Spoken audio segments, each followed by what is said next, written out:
This is For the Creators. So we're in the studio today with Joel, Chidi, Sydenham. Big up. Thanks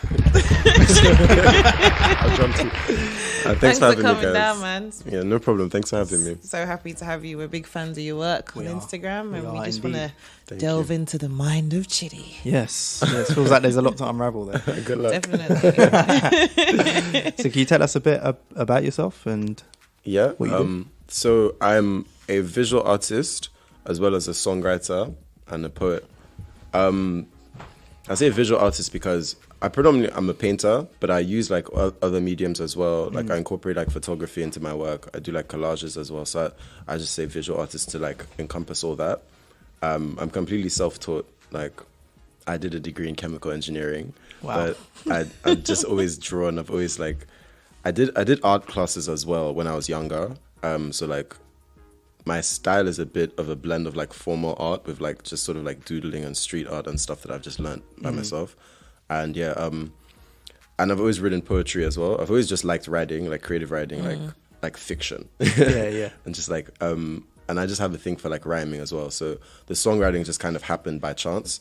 I just met someone who needed a songwriter, and I just had poems that sounded like songs. So I was like, yeah, sure, I Right. can do that. And, Yeah. then, and then it just went from there. And then, yeah. So what about with the songwriting? Yeah. Did you then add melodies and things like that to the creative writing, or is it more? Yeah. Here's the message. I just kind of worked with the artist. So I wouldn't even call myself a songwriter per se. I'm like a song co-writer. So one of the artists I work with, like, I'd say the main artist I work with, I've written the most songs for, Palama. She's like a French artist. So Okay. if you were into French music, you'd Do you probably write have in heard of her. French? I'm Franglish. Sometimes I like a couple words. I throw in a couple words, but my French is not excellent. Like, but I understand it and I can speak it. But Okay. yeah. So like with her, she'd probably give me like half a song or like a half-written song, or she'll tell me where she's going with it, but she just can't find the words to sort of put it like that. It happens a lot in songwriting. Yeah, it does. So when she gets to like a block, I'm just like, So you're like the send it song over on here. Blocker. Yeah, the song on blocker. I like that. I'm gonna put it in my Instagram bio. Yeah, exactly. Song on blocker. Yeah. Did you find that quite easy? Did it just flow every time, or is it something a bit more like you have to reach for it somehow? I just kind of, so it's with poetry, it's always something I've done in my head. So I just kind of play with it in my head until it flows. Do you know what I mean? So it doesn't always just naturally happen, but it might seem like that because when I write it down, it's something that it's like, it started like, you know when you just hit a sweet spot and it's just gonna come out, and then that's when I start writing. So you work it out in your head first. Yeah, I just so kind you're of like a song on Blocker Jay-Z. Yeah. Thing is, I'm not like Jay-Z because Jay-Z can do like, he can just rap any verse of like, I can't remember my poetry unless I read it back. But when I it see. comes out, it's like, it will just happen at one time. Like I'll literally write it in 5 minutes, if that makes sense. But I'll be playing around with like the first couple of lines and then the rest will just come with it. But it's weird because it'll be things that I've been thinking about and it will just kind of like tie in together by itself. But it's always in like a eureka moment. So how Which did is this all begin? With you becoming such a Renaissance creator? So like I said, I was in university. I was at Surrey University doing chemical engineering, and I just wasn't really like fulfilled at all. So it Like, started quite late then for you. yeah. To be honest, I've had flashes. So like when I was a child, I wrote a book from my primary school, and my primary school decided to publish it, and we did a play on it in school. And Oh, yeah, wow. It's still in the school library till today, and I was really like known for being creative, like pretty much throughout my life. And And where did you grow up? so I grew up between here and Nigeria. Okay. So I went to primary school in Nigeria, and I went to 4 years of high school over there, and then I moved to England, and then I went to college and university over here. So I've lived pretty much my life like half. And I also lived in Martinique for like a year and a bit. That's where I interesting. learned French as well. It's making Yeah, sense. that's where I met the French artist. That's all that happened. okay, Yeah. okay. Oh, nice. So like in high school, I remember as well, I was really more like, I was kind of close to my art teacher. Like we just kind of bonded.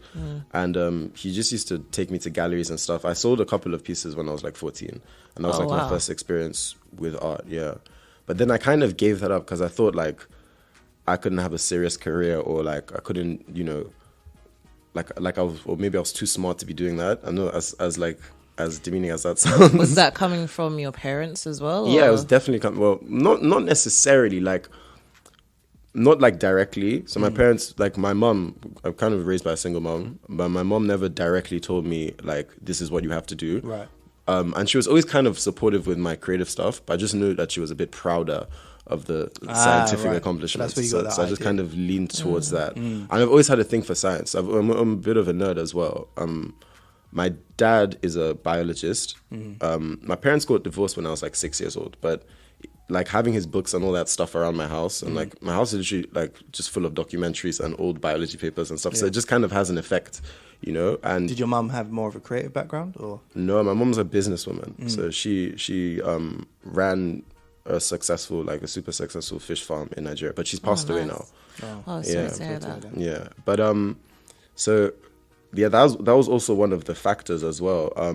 So when I was at university, I just wasn't really like, I was kind of like, without knowing it, I was kind of just looking for other areas where I could be creative. Sure. So I started dressing really weird. I had like a blonde afro, like I just looked really out there. But Marianne Fellaini. yeah, I used to get that all the time. I'd literally be walking on the street and people would stick their head out and go, "It's Fellaini." I was like, okay. It wasn't me. Straight up, yeah. So yeah, I was just kind of looking for an outlet, and there was a lot of like drama, trauma, like all kinds of things were happening in my life, and I just really needed an outlet. So while I was in university, to beat stress, I just started painting again, and I would just start writing poetry. And I was just super shy about like the poetry stuff. Yeah. The art I would show people, I'd be like, "Oh, look what I drew," you know. And I always kind of knew I was good at it, but I just never thought I would make a career out of it. Sure. But Did you feel the poetry was close to your heart, like more honest, more authentic? Or? yeah, I felt like it was like I feel like both of them are, but it's just easy to see when it's words. It's like it's direct, like, do you know what I mean? Yeah, exactly. It's just like it's just feel like- harder to interpret. Yeah. Or misinterpret. Sorry. Exactly. With art, people can always be like, and they'll just put their own take on it, and Exactly. they might not see exactly like the emotion that you put into that piece, but with like poetry, especially the way I write, I'm really direct. Like I'm not like, do you know what I mean? I'm not like, oh, the feather in the wind. I'm just like, this happened, that happened. Like, so I use metaphors and stuff, but like I also try and make it like scientific as well. I just factor that in. I can imagine you'd be a good songwriter then. Thanks. Because I'm a songwriter producer. Oh, amazing. What I find with what I've found and what I've heard as well with a lot of up and coming songwriters, when people first start writing songs, they write really abstract, thinking that it's amazing, but really the hardest thing to do is be direct and just speak, like, write as a conversation. So yeah, sorry to cut you. Yeah, that is true. Yeah, so you mentioned before that you're a chemistry nerd. Yeah.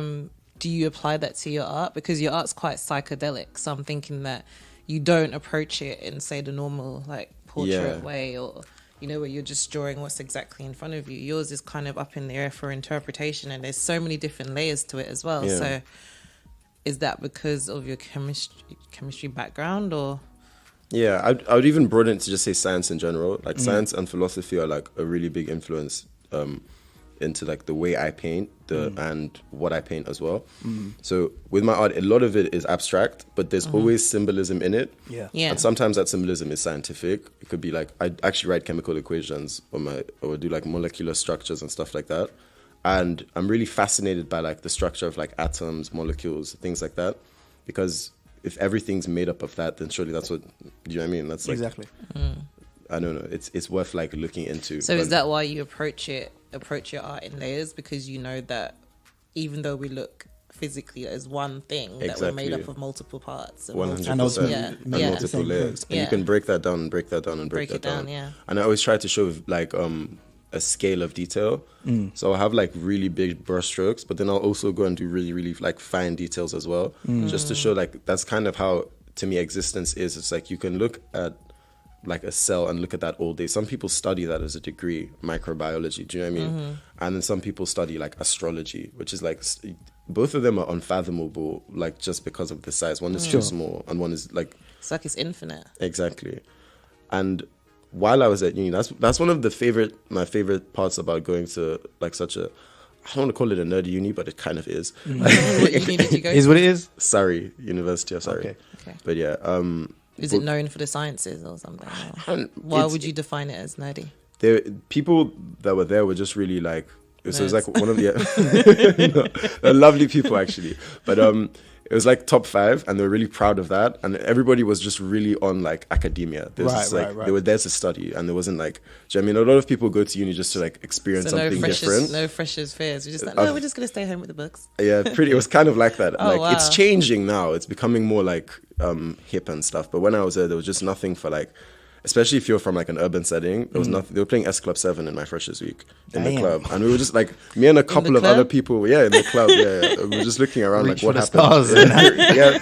stars. Literally reach for the stars. Yeah, but it could be that caused you to focus though, because there's not many distractions. Yeah, so that you as really well. got into the theory. Yeah, it's the positive feedback loop of your surroundings. So I'll tell you a funny story. Me and a couple of friends of mine, we started like a rebellion against the university. So we decided to just throw our own party, and we made T-shirts. Like, we literally invited everybody. It turned out to be really cool. Like a lot of people actually came to it because there was just nothing there. So we threw a party in my kitchen. We called it the kitchen rave. Yeah. I don't know how we did it, but we had like food, free alcohol. Like we just kind of hooked it up. But like, I feel like that like vacuum of nothing to do sort of like kind of forces you to be like enterprising and creative, and restriction breeds creativity. Exactly. And I feel like something was born in that kitchen rave, even though it was like the silliest idea. That like unlocked something in your mind. It did. I was like, because I was looking around, this place was full. I didn't know anyone in uni. I was like, how did I do this? Like, should I even? But then, yeah, I feel like I went off topic. What was I talking about? It's fine. So at what point was it after uni that you decided to take your art seriously and start to show it to the world? At what point did you say to yourself, now that I'm comfortable with what I'm doing, I'm good at what I do, and I want to show it to other people? Yeah, okay, cool. So like, it was more like, so during second year of uni, I went like traveling, because I was stressed out. Like the whole thing, like chemical engineering, like it was just I wasn't handling the pressure very well. So I just went traveling during the term. Where did you go to? Was it like a gap year, or is it literally? No, it was just like legit for 2 weeks. But it was my sister's wedding, and she got married in Martinique. So like I went, that was the first time I went to Martinique, and I kind of just fell in love with the place and the lifestyle and everything. Right. And it just got me thinking differently. And then so when I came back, I started writing again, like poetry. And a year before that, my mom had passed away. And it wasn't something, the way it happened was just like, it was very like gory. It's like, so it wasn't something that was easy to talk about. Yeah, of course. So I was just looking for like an outlet. So I would just write like stuff for myself and just not show anyone. And I would always doodle in class. That's just something I was known for. Like I was drawing on everything since I was a child. Like even in engineering school, on the back of my notes, it was literally so like, and the doodles just kept getting more serious as like as time progressed. And I always like painted and tried to do like still life stuff, just like when I had the time, but I never had time like doing a 40-hour-a-week course. Like, and I was trying to do well. Like I didn't really at the end, but I was. So like it started as just like an outlet during university. But then when I finished my last year of uni, I just started having like experiences. Like, so it just made me question everything. I basically had like a mini existential crisis. And I was just wondering like why do I even exist? Was it like out of body experiences or actual experiences? Yeah. Like real life experiences that... Both. So I had real life experiences, and then I just wasn't sleeping properly and things like that. And then I had like sort of like weird dreams, like out of body experiences. So I had this dream once that just rhymed. And it was really like dream rhymed. Yeah, the whole dream rhymed, and it was just like either there's just too much like of this poetry stuff just on my subconscious, and I need to just let it out, or like something is telling me that I need to. How does a dream rhyme? I don't know that. Like I literally woke up. I kind of understand what you mean, because sometimes when you're in a dream and the dream makes sense, even though it doesn't make sense, and then you wake up, you're like, that makes sense. It was like that everyone was spitting bars in your dream. Yeah, it's like someone was narrating the dream to me. Like it's like I was getting shown around my life, almost like the have you seen the Scrooge movie, like Ghost of Christmas Past? Yes. It was almost like that, but the thing was just rhyming. It was like an MC doing it. And I was thinking, what a cool dream, but at the same time, I was scared, like, because I was like, that's so weird. Sick. How did my brain do that? Yeah. And then so I just started looking into just like why I exist. And then that's how I got into the whole philosophy aspect. And so like in my actual last year of uni, I just decided to actually travel to Martinique. And at the time my sister was living there, and she was working as a pastry chef. And where is Martinique? Caribbean. It's in the Caribbean. Yeah, I just wanted people to hear. It's in the Caribbean. It's near St. Lucia. That's probably a better known island. And it's still a part of France. It's French, yeah. Yeah. So I went there, and I was doing French classes. And it's like, it's weird. Like France is super socialist. And because I'm a British citizen, they were paying me to do French classes. So I just had like a wonderful loophole while I was out there. Yeah, I was just getting paid to learn French. I was like, okay. Thanks. And Books, ticket to Martinique. So next year we go to Martinique. Bonjour les amis. Record the whole podcast out In there French. while we're Yeah, learning French. expand, man. We're going global now. So like at the time I didn't even actually finish my degree. I left it like on, because I genuinely wasn't in a place where I was mentally good enough to do it. Like I was just kind of all over the place. I was like in bits emotionally. You had trauma, like your Yeah, mom and exactly. everything. And I hadn't dealt with it properly. I was still like in denial about most of it. So in my mind, I was just going to Martinique just to like get over stuff and then come back and do. I only had one bit of coursework left, which everyone says I'm stupid for leaving, but I've done it now. It's like it's all done. I'm just kind of waiting for like certificates and stuff. But I did my dissertation, which I thought that's the chunk of it, right? And then after that, I just didn't have anything left to give. Like, but I had one more coursework, which was kind of like essential. But I just like, I told my the lecturer that was head of my department, like, listen, I can't hack this course. Like, I need a break. And he was like, just do the last thing. I was like, I can't, like, but they gave me like extenuating circumstances. Of course, I came back, like when I moved back to England, I did that like within like the first couple of months of me being here. And so I'm just kind of waiting for my degree now. Oh, so this is So recent. it's quite recent, yeah. It was 3 years ago, yeah. Wow. So I haven't been doing this for very long. It's just, it just kind of happened. Like, it's really crazy. It's Sometimes really it crazy. finds you. Whatever your dream is or passion is, Exactly. it will find you. Exactly, or what you're supposed to be doing. Because Yeah. I had no idea about all of this. But it feels like there's a lot in your Yeah. head, man. Yeah. And you just needed to open the tap. Yeah. need And an literally it outlet. comes out. Sometimes it's poetry, sometimes it's songwriting, sometimes it's psychedelic art. Exactly. And yeah, so while I was in final year of uni, I had this friend, Debs, and we just used to draw together and just like get stoned. That was like our thing. Like, it's like I probably shouldn't say that.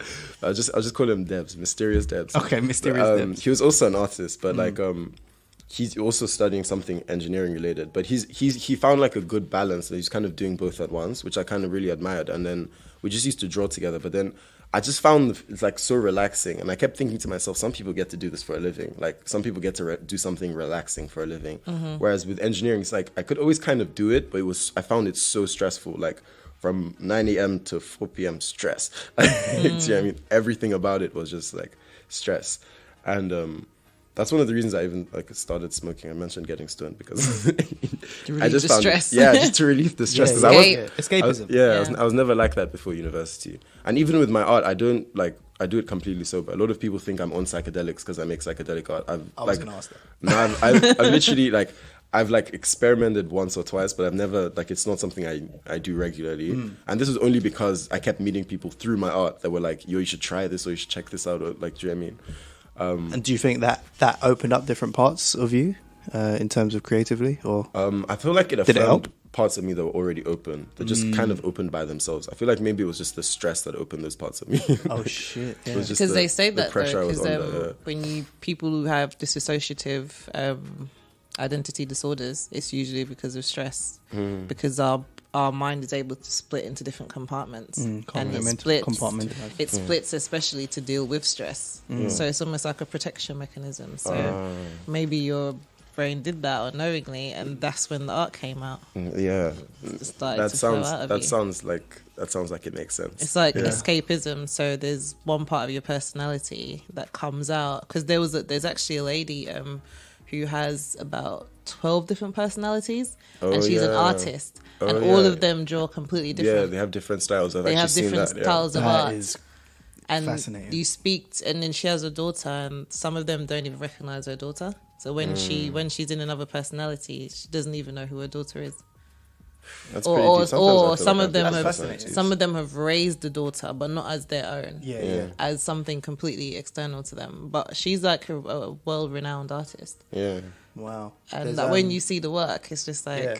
completely different styles. just shows you the power of the mind, man. It's just insane. Yeah, It There's, is. there's a movie based on the same kind of thing. It's a thriller, but the same kind of premise. It's called Split. So obviously split personalities, but yeah, literally those personalities don't know each other. yeah. And it's crazy. Yeah, it's And crazy. most of the times it's because of trauma. So usually people who have DID experience things like paedophilia and things like that in their past. So it's a way of blocking it out and protecting themselves. So those personalities come in whenever you're going through something difficult, and they take over, and it's like amnesia because you wouldn't remember what they did. Yeah, that's really interesting. When I was in uni, I used to go around calling myself Joey Savage, and I had this like alter persona that I just invented that when I was in uni. That didn't really exist before, but I feel like it was a way of me sort of dealing with like socializing. As while not really in the mood to. I just putting on a mask. Yeah, kind of. It was kind of a mask. That's what it was. And I was known in uni for being like the guy in the party, like literally. Especially because everyone, that's why I kind of call it a nerdy uni, because it's like I shouldn't have been known for that. But like no one was trying to go out. So. Right, exactly. But, yeah. Joey Savage is here! Yeah, it was kind of like that. It was a little bit like that. Yeah. So at what point now did you start showing your work? So like I used to show it to the other guys that lived with Debs, like his other housemates, and they used to give me really positive feedback. So I think they were just really nice guys, because when I look at that work, it wasn't it was a bit and as well, I started an anonymous blog because I just wanted to put my poetry out there. So I just started a blog, and it's now my blog. It's just chidifrees.net, but it was just nothing before. It was just anonymous. And I was just putting poems on WordPress and seeing what happened. And I kept getting followers, and people kept telling me, this is amazing, this is deep. And I was like, okay, like maybe I am talented, do you know what I mean? And I was trying to like, trying to find a way where I could use that so that I wouldn't have to sort of go into that engineering pipeline. So it's something I was thinking about for a while. And when I went to Martinique, initially I wanted to write a book. That's what I wanted to do, about just the weird experiences I'd been having. I also met a guy called Anthony he was doing a PhD in material science at my uni, and he introduced me to the concept of fractals. And we had a conversation, and we basically came to the conclusion that consciousness itself is like a fractal. What's a fractal? So a fractal is like a geometric shape with self-similarity. So like the overall pattern is reflected in all the smaller patterns that make it up. Okay. It's like you see it a lot in the psychedelic. That's why the psychedelic aspect, it comes from I actually the saw fractal conversation I had with Anthony. I'm going to try and find it for our Instagram, because there's this scientist, and basically he creates a shape that looks like a sphere, but from different angle it takes on different shapes, which kind of sounds like what you're describing. I'll have to find it and put it on Instagram. I wish I could Google image fractal for you right now, but just to see what I'm talking about. But I'll send you some images later. But if you look at my work, it looks pretty fractally. Like you can see the same pattern inside itself. Right. So if you can imagine like a simple fractal is like that. Like if all those little squares were exactly the same rectangle as the big square, it would be a fractal, if that makes sense. Right, okay. Yeah. Okay. But it, like when you see the ones online, they're like really weird. You can get really weird, intricate shapes, but they keep repeating themselves. And it's a bit kind of how, like, to me, that's what the universe is. Yes. Because if you look at an atom and you look at the solar system, it's the same pattern. It's just something spiraling around the center. Yes. And even like a cell, like, and because I've had all this exposure to all these scientific concepts, it's easy for me to put those kinds of things together. But I started to think about it like at a lot more spiritual level than like before, because I don't know. So did you explore into like sacred geometry and all those kind of things? Exactly. And that Fibonacci sequence. Oh, okay, right. And that's where the psychedelic part comes out. Yes. Because I feel as if like if I'm just not capable of expressing what I've like found or what I've experienced on that side of like with like science, if that makes sense. So if I tried to like write equations I think that's what like Einstein was trying to do. Right.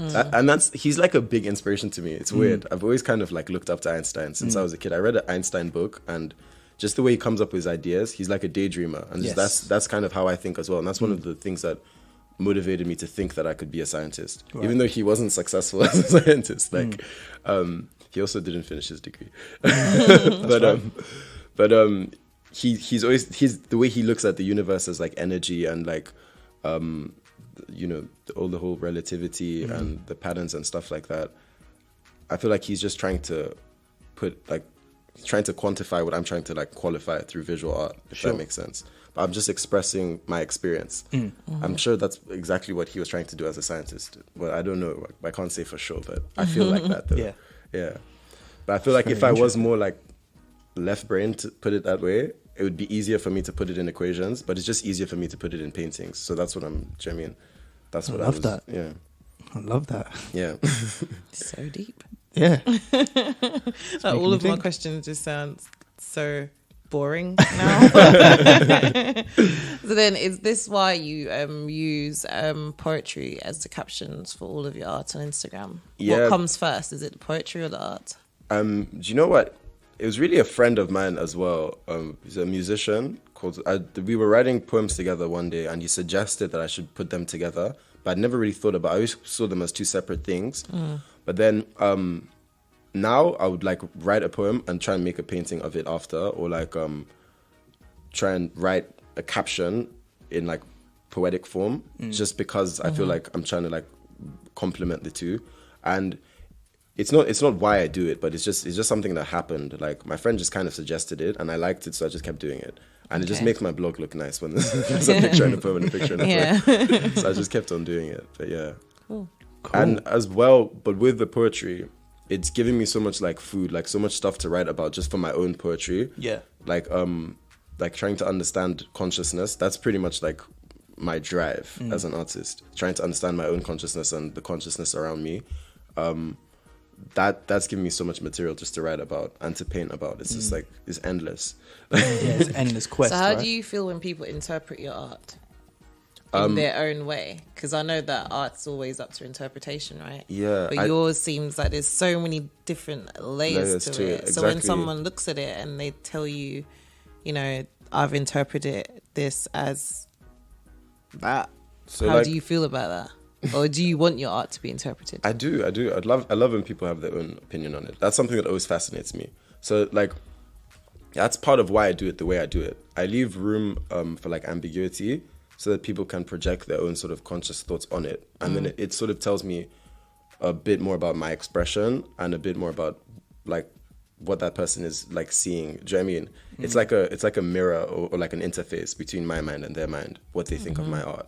But so I leave a bit of like mystery in there to like, you know what I mean? Just to like get people's brains going. But It's fascinating, man. thanks. It really is. Ryan's just looking at your work. So is this piece called Scanning? Yeah.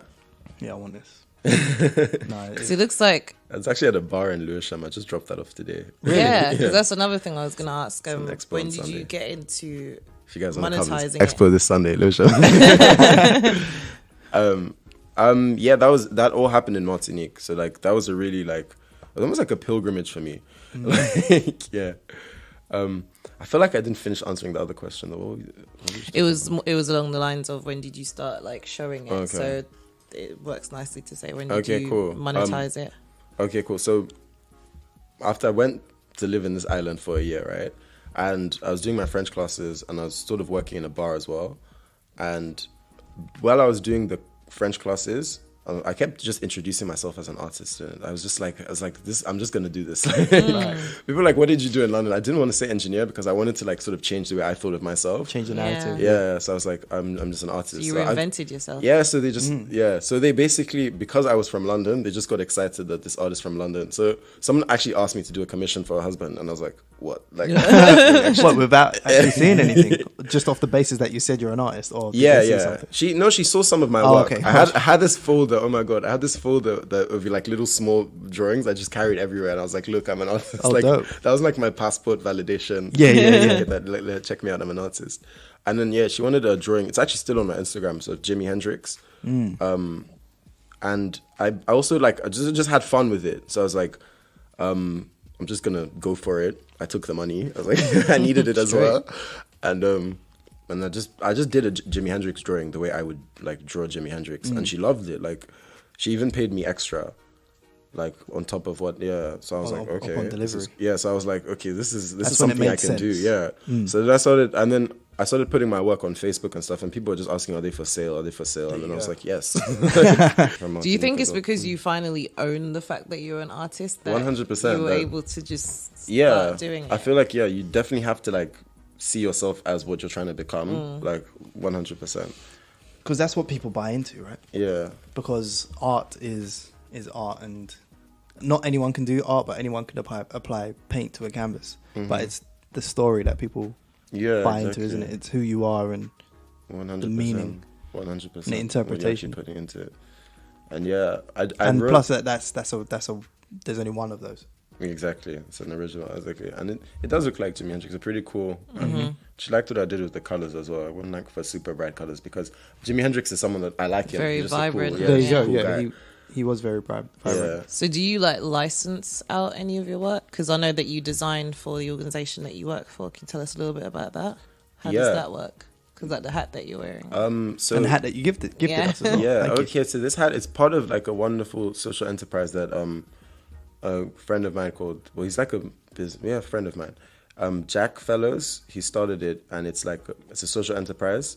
So it's based in Ghana, and what they do is they create jobs by allowing like local artisans to create products on commission, and it's all ethically produced and fair trade. Okay. And nice. he created 30 jobs in Accra by starting this, which is I think is quite like Really remarkable. good. That is huge. Yeah, and originally he was just doing backpacks, and we met and we spoke, and we both have kind of similar ideologies, and we kind of feel strongly about sort of helping Africa, if that makes sense. So I asked how I could get involved, and then we made like a hat together. Then we made 3, and then I've just been selling them. Yeah, like but it's like he's like I wouldn't say a startup, but like a relatively new social enterprise. But yeah, it's on ASOS Marketplace if anyone. We'll stick the links up. The link is in my bio. Do you yeah. sell it down? Was it Brick Lane or Spitalfields Yeah. as well? Yeah, so we're kind of like everywhere, but Brick Lane is like the place you can always find TSM. So there's in Backyard Market. We normally have a store on Saturdays and Sundays, but we're like a lot of festivals this summer. The only one I went to was We Are Festival, which was like the first one when the hats were launched. And that's when me and Jack really spoke about the brand. And since then I've been working with the brands doing other things, just because it's something I really believe in. Yeah. I just like the idea that you're sort of helping like people have work and work that they can take pride in, and work that isn't like the ticker box, like doctor, lawyer, like Sure. Yeah. So when you say getting people into work, is it the people selling the clothes, or is it? No, the thing is, I help sell the clothes as well, but it's the people who are actually producing the clothes. Got it. So everything is handmade as well. So it's like, if you look at the backpacks are really amazing. They make like these waterproof backpacks from like African fabrics and stuff. And you can actually like, if you go on the website, you can actually see people making them. What's the website? thesocialmercenary.com. Thesocialmercenary.com. So it's like I feel like it's just a unique way of giving back to society. And Jack also works with another enterprise that goes and helps renovate factories as well. So Oh, okay. Yeah. Nice. it's just making a big impact. Like, Awesome, man. Definitely. Cool. That takes us nicely into discussing the most creative thing Yes. Yeah. that you've seen in a while. What's the most creative thing you've seen in a while? it was just a phrase. It was written I'm not sure exactly where it was written. I think it was like Vauxhall or somewhere. I can't remember, but I remember the phrase. And it said, I'm not lost, I am here. I just thought it was so dope. Like it just made me think and stop. And like it moved me, if that makes sense. It makes you present. Yeah, exactly. It makes you. It brings you here. It brings like, you here. Yeah, I'm not lost. I'm here, because you can feel And like that. then you have to look around and be like, yeah, I am here. Like this is exactly. How can you be lost if you're here? Do you know what I mean? Exactly. I love It's so that. true. Yeah, that's very thought provoking. Yeah, I'm not lost. I'm here. How about you? Well, in terms of what I've found, there's this artist. It's on our Instagram page. Yes. And well, it's not an artist. He's a sculptor, and his name is Julian Vosadandre. And basically, he's able to create these sculptures that, when you look at it face on, they become invisible. Oh wow! It's incredible. And it's created through using loads of different metal plates, and they're aligned in a certain way. So literally, the sculpture will be right in front of you. You can see it. You know that it's there. But when you look straight on, and add it disappears. It's just like an optical illusion. Yeah. And I feel like that as well. Like those kinds of things.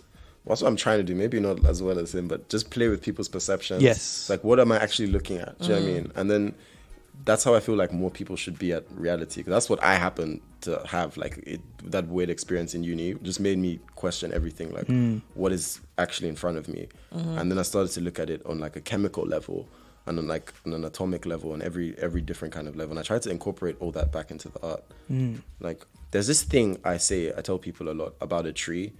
And it's where like a lot of like, because I used to be like quite like a radical evolution science minded, like, and then now I'm more like open to just everything. Okay. And it was because I was doing a chemical balance around the tree one day. I was just sitting in the park in my uni, and what we do as chemical engineers is mostly chemical balance. It's just see what goes in and what goes out, like chemically. And I was looking at a tree, and I was like, asking myself what goes into it. It's just oxygen, water. It's pretty straightforward. You learn this in primary schools. But oxygen, water, light, and air. Photosynthesis. Yeah, so that's pretty much the raw ingredients, and like some micronutrients in the soil or whatever. And then what comes out of it is like wood, like this stuff.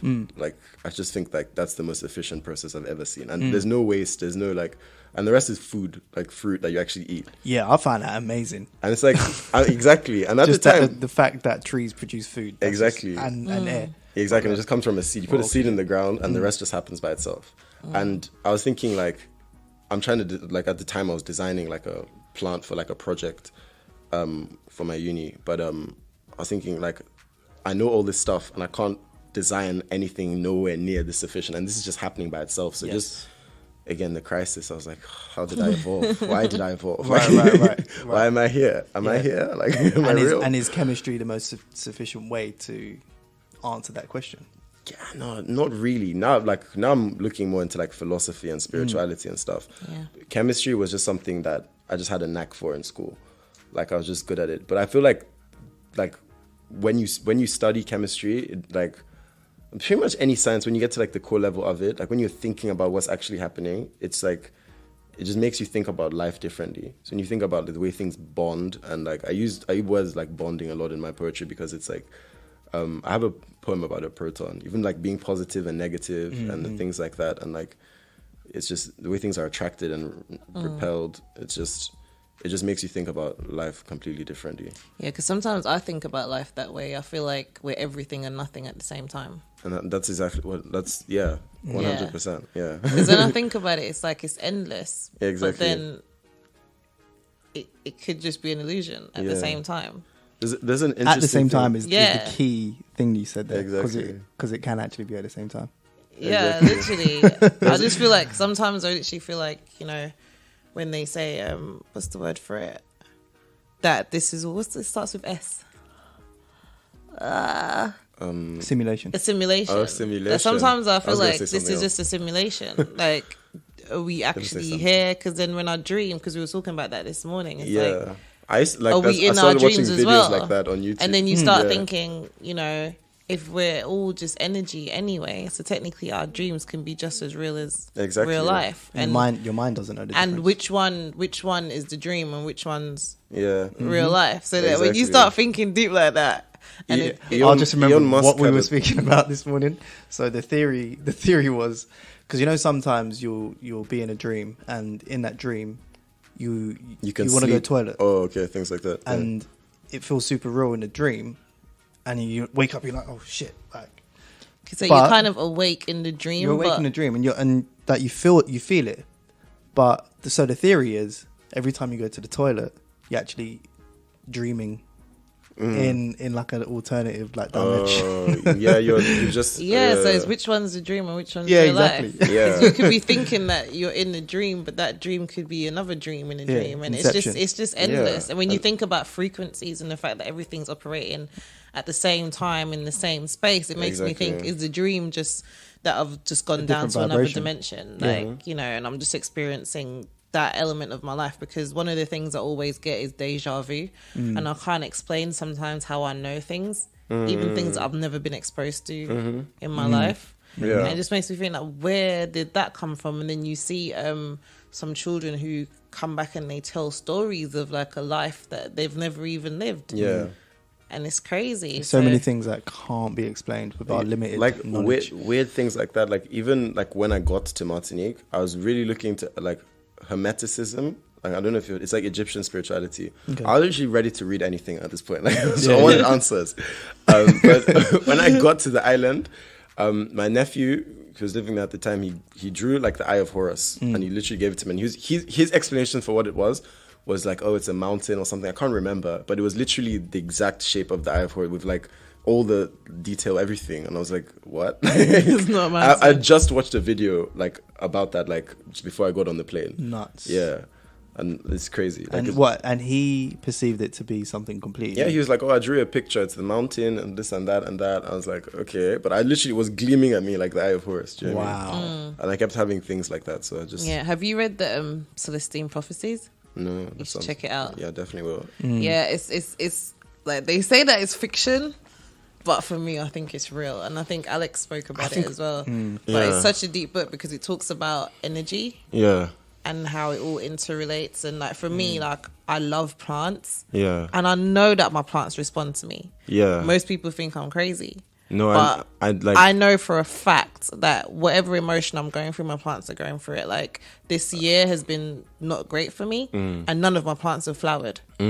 And I'm talking they- like orchids. they They can flower. feel- they can They feel have the their energy blossoming in you. season. Yeah. My orchids have not flowered this year, so I know that my energy is low. Yeah, So, and that's kind of what the Celestine Prophecy talks about. It talks about your energy, and I've always had a connection with plants. Like I've got like 13 plants, and Yeah. I literally have to restrict myself from buying them. one. Yeah, But there's a lot of data around that anyway as well, because it's a massive trend in the workplace that like the more plants that you have, the better higher the energy. productivity That is. might just be like oxygen. That's what I used to think before. Like, but like because they just produce oxygen, so Yes. they make the air like nicer. But it's Better, like, yeah. But like it's like I've seen videos or like talks about like people saying negative words to a plant. Yes, and I've saying seen And it with too. words to a water, have you plant seen and the saying water water? as well, yeah. yeah. And that I feel like that's very true. Like everything does have energy. Exactly. And you think about what a word is. It's just vibration of air. It's no Exactly. different from like the same Wi-Fi that your phone gets. And it's like that makes something react. How come? Like, do you know what I mean? Absolutely. And I always felt like plants are like the most intelligent things. I don't know why, but it's like think about what they do and like how like their houses. They're just naturally houses for birds. They're just naturally food for us. They're just, do you know what I mean? And like as well, like I read something somewhere. I don't really know where. I can't quote a source for you, but about how like in forests you can measure electrical current from trees to trees. So people think like trees are communicating via like this root network. Yeah, I've underground. heard that as well. So it's like they I don't know, like they'll know when storms are That's coming. the or sort of something, I thing don't know. that explore. Because even like if you take it all the way back, our grandparents and our elders thought this way. That's Yeah, why they were exactly. so connected to the earth. And Animism, so, right? Yeah, That's I would say and like even like when have you heard of like Dr. Sebi, and he talks Yeah, about yeah, like, I the have food as well. that The we holistic- eat the and holistic healing and energy stuff things like like that. that. So a lot of the food that we're actually eating, thinking that it's natural, is chemicals Yeah. that they didn't actually exist in the past. Yeah. And even like I worked at the Royal College of Physicians, and they had a really big medical garden, and in the garden they actually most plants we're supposed to be allergic to, but then be genetically modified so that we can eat them. So things like carrots and that were poisonous in their natural state, but a lot of them have been adapted so that we can eat them. So even like when you look at a Starchy lily, foods the and reasons stuff why like they that, have yeah. like pollen and things like that, also Yeah. obviously for the insects, but it's also a mechanism to protect themselves because they can't move. So remember, plants are stationary in the ground, so Yeah. they have to find. That's why They have like to adapt, rosebuds yeah. have like the Thorns. thorns and that to like prick you and things like that. Yeah. It's like the pollen was designed to like stain your not stain your clothing or do Yeah. something to the animal, so it give would you hay be fever. poisonous to different Oh yeah, so it's they things could, like that. It's that's regurgitate. their Yeah. survival of the fittest, right? Yeah, yeah. So that's why some survival plants eat mechanisms. insects and plants Yeah. do different things, but mankind is over time genetically modified them. So a Yeah. lot of the things that we eat, we're not supposed to eat, which is why Dr. Sebi says they're actually chemicals and not food. But because we've been so used to them being food, Yeah. we can't tell the difference. Like that's another like interesting. So like right now, and it's a big part of my art. Like I would say like I'm an animist in the sense where I think everything has consciousness. So like if everything is energy, like obviously there's levels to perception. I feel like everything has a different level of perception, even individual people. But I feel like everything has consciousness, even like rocks, even this hat, everything. And I was looking into the holistic healing and feng shui and things like that, because feng shui, it's like they always tell you like cities, just like the biggest cities, they always exist by rivers.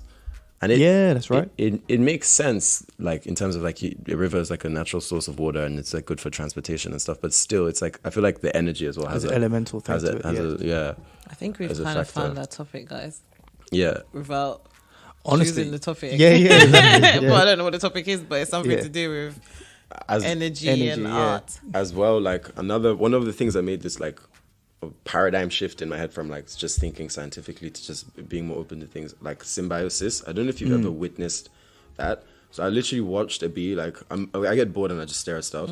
But I watched a bee fly from one flower to another. Yeah. That process itself, and I was thinking about it like on an evolutionary basis.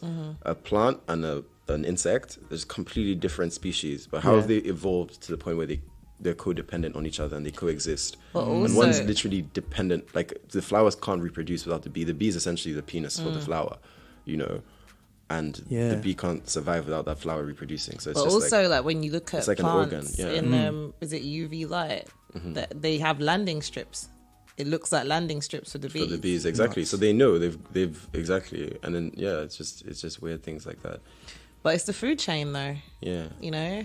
But it's how that's evolved over time, isn't it? It's just how everything is so interconnected. Exactly. And you don't understand that like you're an essential part of it. Yes, exactly. But I mean that comes down to the whole point that everything is the same. I mean, I've always said this to people, like we're all energy, we're all vibration. We're just vibrating at different levels and frequencies, and even down to music. That's what music is. Music is just vibration. So 100%. The lower the tone, the slower the vibration, the higher it is. When a song vibrates at your frequency, that's when you like it. Exactly. Do you know what I mean? Like, which is why there are certain songs that are keyed into certain tones, like megahertz. So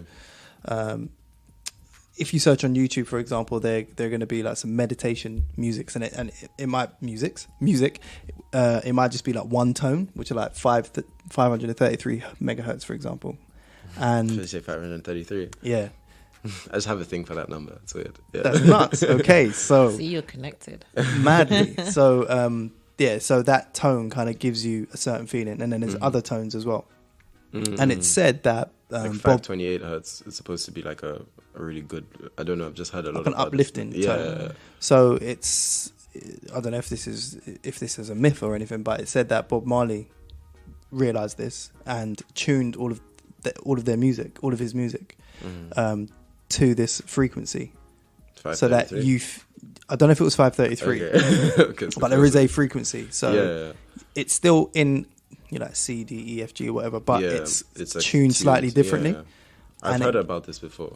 So on a molecular level, it uplifts, and you don't realize why. 100%. Among it being like it's some of the best songwriting ever done, but 100%. How people play with our subconscious mind, because the subconscious mind is just constantly just filtering and filtering and filtering. Like ads and mainstream media. Yeah, it doesn't. It's not biased.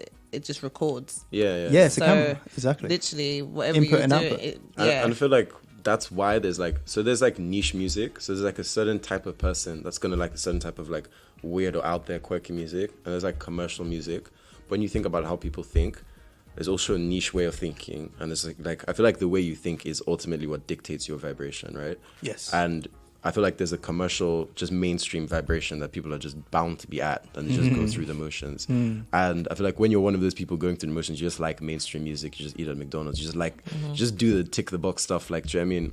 And I feel like the more like out there and quirky or creative you become, people that ask questions, really, because I've always been someone there's a correlation, definitely. I've always questioned things from a very young age, and after a while I started to dumb myself down because no one's answering these questions. Because you feel like you're weird. No, because like when you go to have conversations with your friends, everyone's just become like, uncomfortable. Why do you why care? are you even talking about stuff? Why don't you it just doesn't take it at even face matter. value? And I'm talking about everything from flat Earth and like anything that I see. Like I'm just curious. So like, there was one where I was looking at trees, and when they were saying like loads of it was a really weird one, but in a way I kind of believe it, where they're saying a lot of these formations that we see, like Ayers Rock and stuff in like Australia, were once trees. They were like massive tree stumps. Yeah, and they just got fossilized. got fossilized. Yeah. And when you look at it, like when you do look at them though, they look like tree stumps, and they show you the difference and the comparison and everything. And I feel like a lot of things that we've been conditioned to think in a certain way, and I think the world that we actually think we live in is something completely different to what the world actually is. Even like diamonds, they're just carbon. Like it's the same thing that like you would use to like write in a pencil, like graphite. It's the same exact chemical composition. It's just the energy. The only thing that's changed is the energy in which it's been formed. That's the only difference between a diamond and a pencil, you know? And it's kind of related to what we were speaking about before. If everything is like a vibration or frequency, like light or like sound, they're all vibrations and they're all frequencies, right? Surely the way we perceive them is as much down to what's out there as it's down to the receptor. Yeah. That's why I feel like Of different course. people have different sort of like levels of perception. It's just the way they respond to these frequencies. Like if you've heard of synesthesia, you have synesthesia. Exactly. So like, What is that? So when I hear music, You can You see it. see The it. colour. Okay. That's what Pharrell has that. Yeah, yeah. Okay, Kanye so West the term seems for to it. as well. Yeah. But lots of artists have that. But it's like they're just perceiving the same frequency, but you're seeing it as a visual thing rather than an audio thing. Yes. So it's like your senses have just readjusted to do it a different way. Yes. For whatever reason. But also, I was reading an article today about children with autism because they're usually very creative in one specific way. Yeah. So they'll just They can be really they'll have specialized at stuff. photographic memory, Yeah. and the way how they break things down is not the norm. So you can perceive them as if there's something wrong with that child, but it's can just see that that they the kid- view the world in a completely different way to to everyone the norm. else. Yeah. It doesn't mean that there's something wrong with them. It might be that there's Yeah. something wrong with us. Yeah, I think autistic people are like genius. They They're have genius genius, level yeah. perception at something. Yeah. Because I was watching this family, and it was a household because I was watching Extreme Home Edition in America. I like watching it. Basically where they go and they build houses for families. But this family had like 5 children and all of them were autistic. Wow. But literally they all had issues in terms of like they didn't have good communication skills. But their IQ That's through the roof. was through the roof. And they Like, just do like ridiculous and they were maths. talking about Yeah. like grief, like Greek methodology and all of these things, and the guys were just like, what the hell? Because society's put them into this box, like they're these children who no one should talk to and no one should deal with. But then if you really sat down with them and had a conversation, like they were brilliant. Yeah. It's just that when it came to like normal things that they can't deal with sound, or they just do things that are a little bit erratic. Yeah. Yeah. But Just the on the other perception, side yeah. of it, it's like one extreme to the next. But Yeah. they were just brilliant. Yeah. Like So- I saw this video of this guy fly around New York like for And 20 then he minutes. just drew it, That comes to yeah. mind. Yeah, Like, yeah. that blew my mind. And like, he was autistic how? as well. Yeah. I've seen like people quote pi to like 15 decimal places, like just like Yeah. they just know, they can figure out what the next number is. There was also a kid in my school. I'm not sure if he was autistic, but he could do this thing where you'd give him a day. So you'd be like August 1st, 1965. And you'd be like, oh, that was a Tuesday. And he's always right. Like if you go and check, he's always right. And he doesn't use any, like he's just there, it's just him. And you say any date you can think of. And he just knows. Yeah. And but he figures it out in his mind. He thinks about it. So he goes, it was a Wednesday. I don't know how he can do He it. does some So- kind of calculation or So something. do you think? Like I was sitting there with this boy, like, like for like 10 minutes, asking him random dates and just checking on my phone. And I was like, Yeah. like it was incredible. Do you think at a base level, we all have these abilities like that? Yeah. And it just takes something to either overcompensate to reveal it. to stretch your perception. Or it Yeah. can be the other way around. Because I remember, like I said, I'll go into conspiracy theory, and there was this like African tribesman, Credo Mutwa. I don't know if you've ever heard of him, but he kind of brings he's like in charge of keeping all of the past history of the tribe. Okay. So he said that when he was younger, I remember in Africa where his parents never allowed him to get vaccinated. And then he realized that all the children that got vaccinated, he was able to see things That they weren't able to see. And then it was something like all of the elders in Africa were like very much against, because the vaccination in some way dumbs us down. Because you're thinking about it, like, why do we really need to get vaccinated? Well, I mean, there's medical. There's loads of all these medical, but I- if you think of things like, Have you read Alex Rider? You know the Alex Rider series. There's a book called Invisible Sword, and it's just about how the evil guy. It's a fake James Bond for kids. sort of Oh thing. yeah, I've seen it. But yeah. there's Not an seen it, actual I've seen book the book. about how Yeah, yeah. vaccinations were used to for this mass Sure. sort of conspiracy. But it's such a genius way if you did want to do something like that. I'm not. Yeah. I'm not trying to inspire any evil geniuses. No, but it's just, like, it's just do you know what I things mean? like Just that, put like, something in the vaccine, and you could spread like Sure, of yeah. course. like how much of our I just brain think do they that's- say that we use? Like 10%. 10%, and some say 7. Yeah. So what else is there? Yeah, what was are that we not film, perceiving? with, Exactly. Scarlett Johansson. And I feel like it's our perception that's limited. And Well, then it's, yeah, perception and going back to my reception. colorblindness thing, I'm just thinking like what the correlation between what's there, what's out there, and what we can see, and like they were saying, so like a regular human being has three properly developed cones. A colorblind person has like 2 and maybe not 1 not properly developed cone. And so like a butterfly has 5 and a dog has 2, but a mantis shrimp has 16.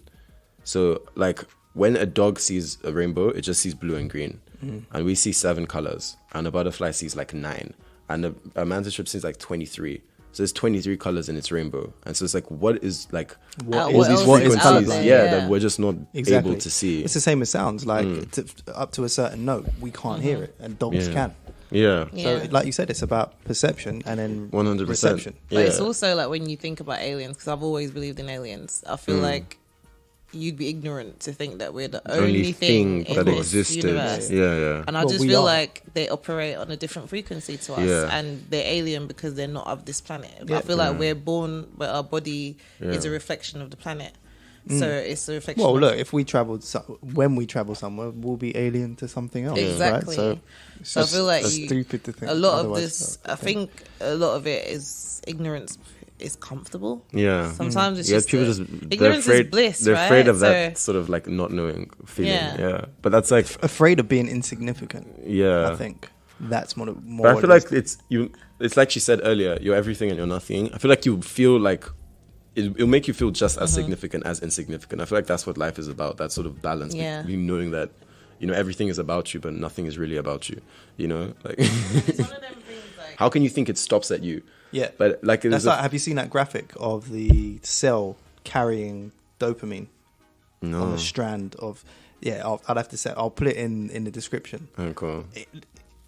It looks like something from a Pixar movie or something. Yeah, like that. yeah, Like, yeah. And it says you are watching happiness because it's That is literally the sensation in the brain. That's what's Dopamine. happening. Like Ooh. it's I like how nuts, it's but stuff it like looks this. like so. It's like a massive ball of dopamine, and then this cell just like just carrying carrying it like that. And it's like, why is that any different to like, what we are? We're Like, doing, yeah, exactly.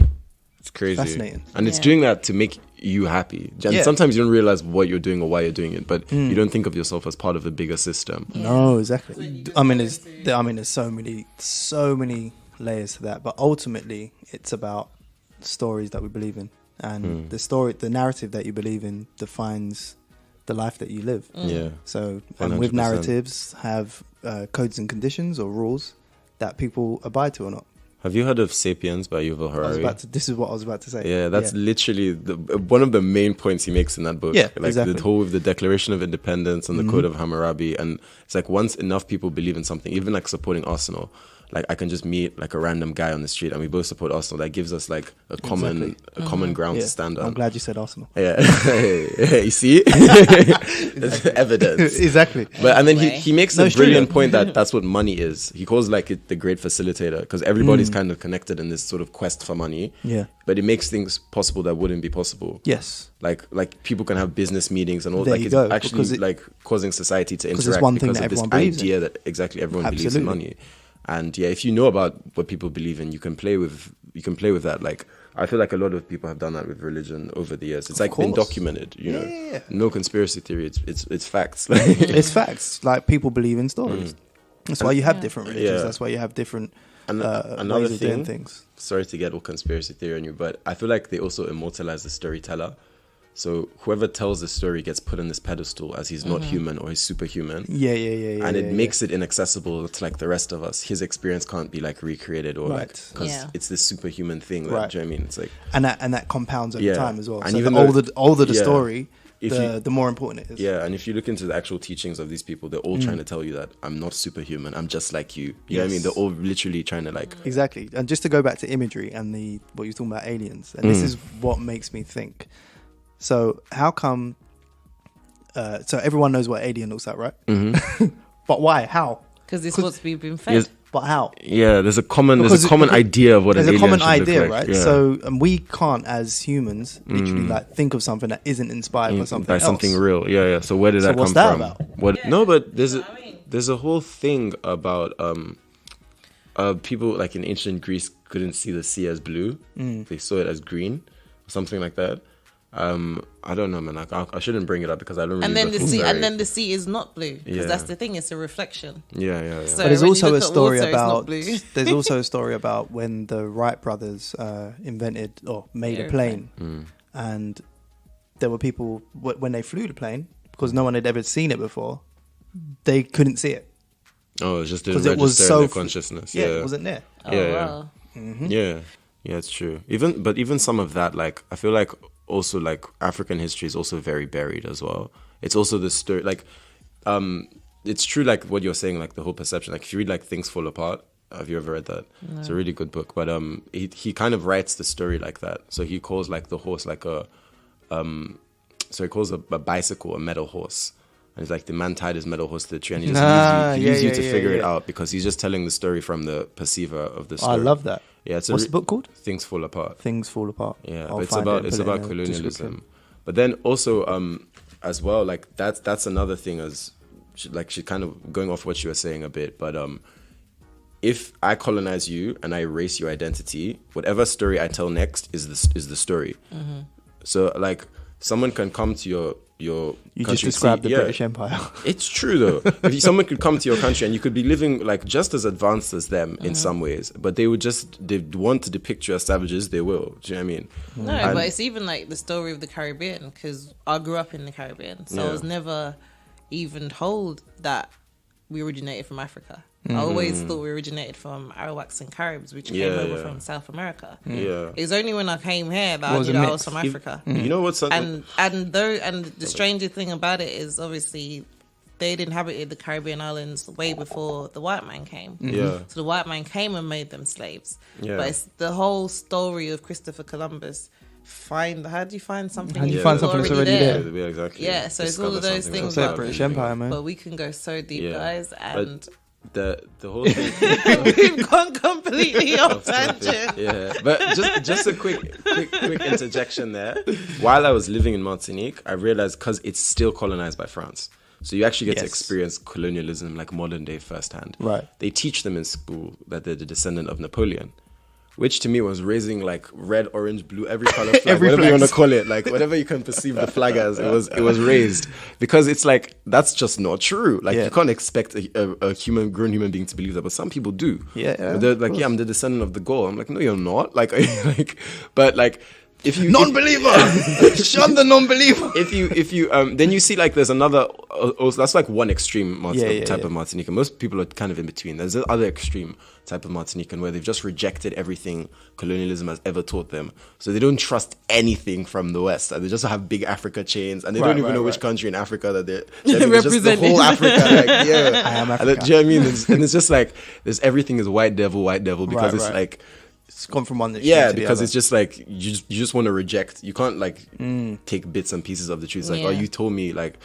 But I think that resonates for most people from the Caribbean islands because our history has been erased. When you go back to Africa, you can see remnants of who you are. But when you're in the Caribbean, it's like all of our history has been wiped out. So we don't even know. We got lost in the Atlantic. Yeah, we don't even know what our heritage should be. So when you're in the Caribbean, you find that you take influences from anything, mostly from the television or from America or from England. Wherever you end up, that's your influence. So it's when you look at like Africans, that's why I say sometimes it's difficult because we didn't bring over the African heritage in terms of like naming ceremonies and knowing which tribe and stuff we're from. And then the Arawaks and Caribs behaved in a completely different way. So I know like with the Arawaks and Caribs, they used to flatten their foreheads and they used to do very specific tribal things. Yeah. But none of that was passed on because it was all wiped out. Yeah. And our history is so like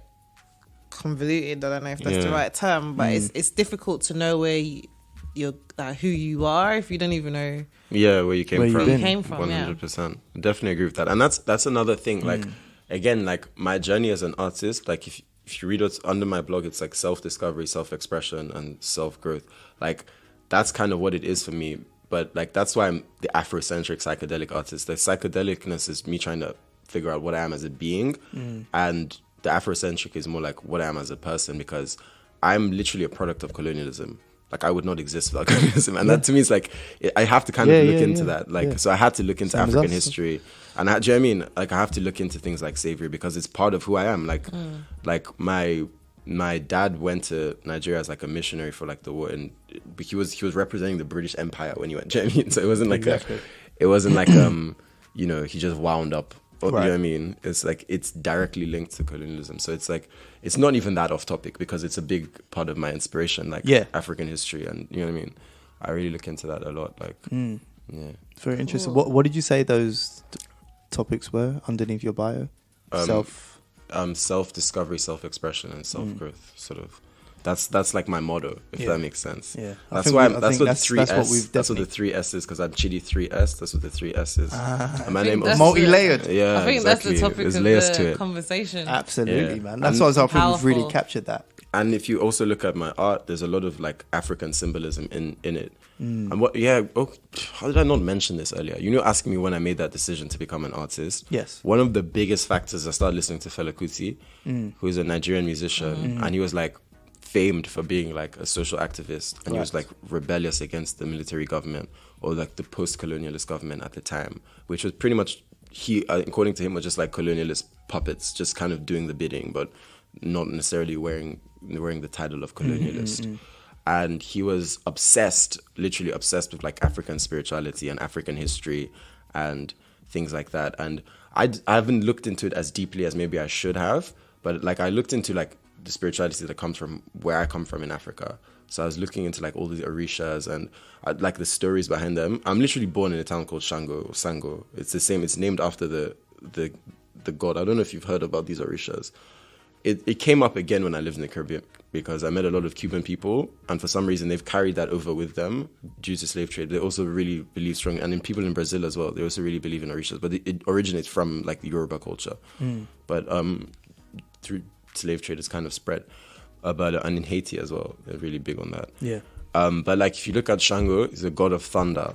And you look at his story, it's pretty much like almost a reflection of Zeus. And it's just weird. And it's like, either two people just, maybe the guy really did exist. You know what I mean? He was in Africa. Or like, I don't know, maybe it's like, maybe someone stole someone's story or something like that. But it's like, but one thing as well that I got from Fela Kuti that really inspires me a lot is he has this song called Teacher, Don't Teach Me Nonsense, right? And it's about how, well, to me, it's about, because this song is really long and there's different topics. He just kind of says his mind.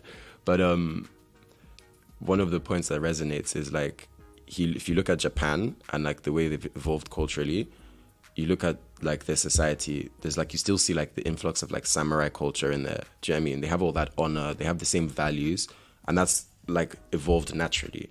And Americans they've always kind of been like cowboys, you know what I mean? And they still are. Like Donald Trump is an accurate reflection of what like how Americans think, to be honest.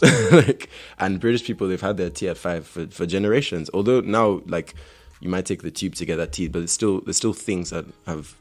But with Africa, that's just not been allowed to happen. It's like you were evolving naturally, and then it's like stop, now do it this way because our way is better. But who knows where? Do you know what I mean? Where we would have evolved. Yeah, exactly. If it was allowed to happen naturally. Yeah. And he was really, really big on that. So he was like, throw away all the colonialist stuff. Like, let's just go back to Africa and let's run our stuff like based on our culture and history. And then, but the way he puts it is like when you're in school, your teacher is teaching you. When you go to uni, your uni teaches you. When you start to work, it's like your teacher's kind of like the government. Yes. And when you're the government, who's your teacher? It's like, is it not supposed to be your culture, or is it supposed to be some colonialist that tells you how to live your life or how to run your country? It's like, and if the country was run according to the cultural values, I feel like it would just be a lot better. Like, it's that dissonance between trying to be Western and trying to be cultured that I feel like it's just like, I don't know, a big social problem in Africa at least. Powerful. A lot of food for thought, man. I think my brain's just gonna be like whizzing around in my car like, I found a brother. Found one of us. No, honestly, man, this conversation has been fascinating. Yeah, man. it's been amazing. Like, I'm glad it went off. it's the deepest that we've ever had. No, honestly. But- Yeah. I take that as a compliment. No, honestly. It's good. I think our listeners will enjoy it. Yeah. And maybe it's, maybe some topics that we can touch on in the future. Yeah, for sure. For sure. I mean, this will be released in Black History Month as well. So that'll it's it's actually perfect super Black on History topic. Month. Amazing. You know what might also be cool? We're doing these Black History Month lives on a Sunday. I think you'll be perfect to have on. Definitely. On a We can Sunday. do it live. Definitely. It can be the Sunday after your episode goes out. Yes. I need to check the date, but So tune what in. we can Tune in do this Sunday, is, live, guys. yeah. So tune in this Sunday, and we'll be talking to Chidi Yes. Yeah. about a topic of his choice. Amazing. Yeah, it'll probably start off at that topic and end somewhere completely different. But yeah, Yeah, because we really wanted to highlight different creatives during Black History Month and have conversations about topics that pertain to Black history, but do it as a live on our channel. So if you can select a topic that you want to discuss. It's going to be either Ryan or me, so you can Yeah. speak to Ryan. I feel like Ryan will Yeah. have a blast talking to you. it's gonna be a long life. Yeah, No, yeah, no. but I think it'll be dope. Yeah. And I'm just happy that you guys resonated and relate to what I'm talking about. Man. That's why you like my Next art. level. Even though you don't necessarily see it on that layer, That's what I was talking about, You can the you can vibration, feel the man. frequency exactly. Absolutely. Exactly. And you asked me before what I think about how people Perceive your perceive art. my art.